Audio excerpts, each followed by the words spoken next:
Today, we are going to break down a story that's as clever as it is, well, cruel. It's a perfect case study of how modern cybercrime can hit the very heart of a community, a place that's literally built on trust and faith. And get this heist didn't involve masks or getaway cars. Nope, it was pulled off with something we all get, a simple phone call. Right, so this is the scene of the crime, St. Rynagh's Parish and Banagher. It's a historic Roman Catholic community, a real pillar for its people. It's the last place on earth you'd expect to be targeted by some sophisticated fraud. We're not talking about a faceless corporation here. This is a living, breathing community hub with real projects and real upkeep paid for by the generosity of the people who go there. And this is what they took. £86,000. Just let that sink in for a second. That's a staggering amount of money, just drained right from the parish bank account. For an organization like this, a sum like that isn't just a number on a page. It represents years of donations, planned repairs, community projects, all of it, just gone in an instant. Okay, so first up, let's look at the crime itself. We're going to dig into exactly how this shocking heist went down in this quiet little community and how the news just sent shockwaves through the entire congregation. It all became official on December 2nd, 2017. That's the day the crime was formally put on the books with the police. And I just want to stress, this isn't some hypothetical scenario we're talking about. It's a real-world case that serves as a really powerful and painful warning for all of us.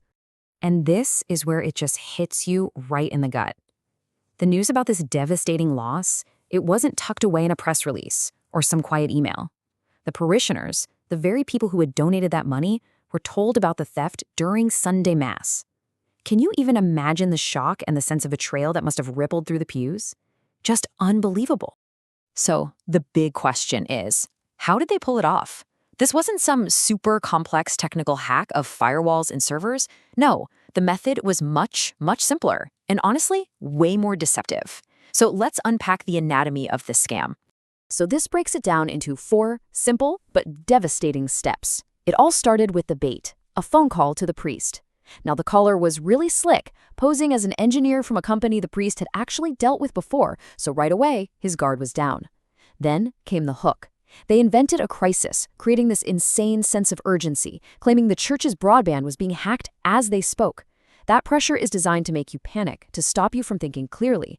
But step 3, that's the crucial one, access. To fix the problem, the scammer convinced the priest to grant them remote access to the parish computer, and that was the fatal move. Once they were in, they weren't fixing anything. They were the hack. In step 4, they used that access to get into the system and empty £86,000 right out of the parish bank account. Now, there's a technical term for this whole tactic. It's called social engineering.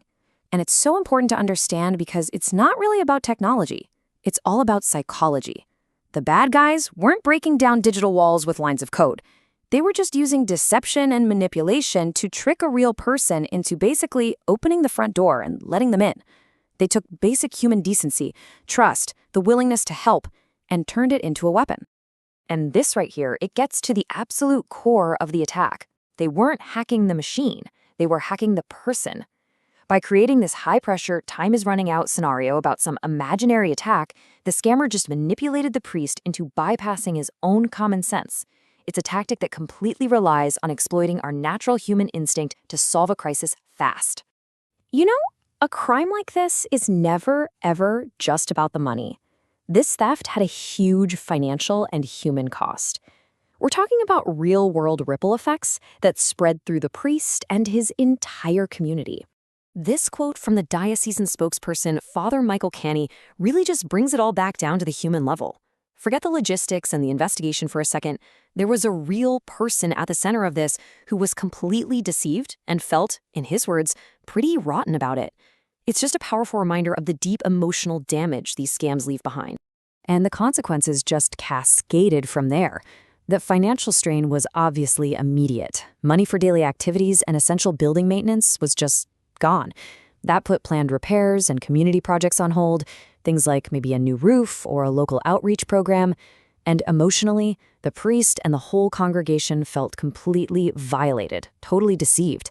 And of course, when something like this becomes public, it strains trust and puts incredible pressure on the parish leadership to explain how on earth it happened. So, as you'd expect, the official response was swift and it was serious. The Police Service of Northern Ireland, the bank itself, and Action Fraud, which is the UK's National Cybercrime Reporting Centre, they all launched investigations.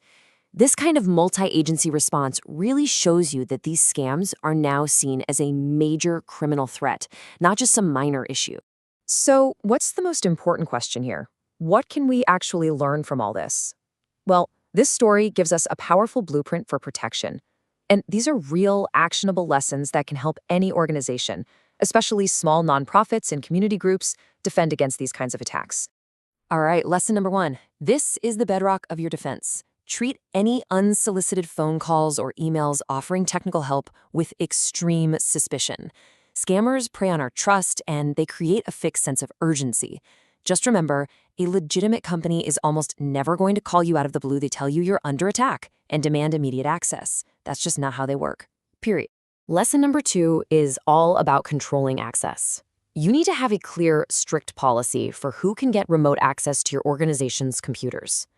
This has to include independently verifying who you're talking to, like hang up and call them back on an official number you find yourself. And it should also require authorization from someone else on your team. That one simple step could have stopped this whole thing in its tracks. Okay, lesson number 3 is a huge internal safeguard. Segregate your duties. In smaller organizations, it's pretty common for one person to handle all the money, but that's a massive risk. If you put in some simple checks and balances, like requiring 2 people to sign off on any big money transfer, you basically build a human firewall. That way, even if one person's account gets compromised, the thief can't do anything without that second approval. And finally, our 4th lesson is about collective defense. You have to talk about these scams. Share stories within your community and with other organizations like yours. Scammers absolutely rely on their victims feeling isolated, embarrassed, and staying quiet. The more people that know about these tactics, the less powerful they become. Community awareness is honestly one of our best weapons against this kind of fraud. The Banagher Church heist is really a stark reminder that our biggest vulnerabilities often aren't in our software, but in our own psychology. And it leaves us with a really critical question to think about.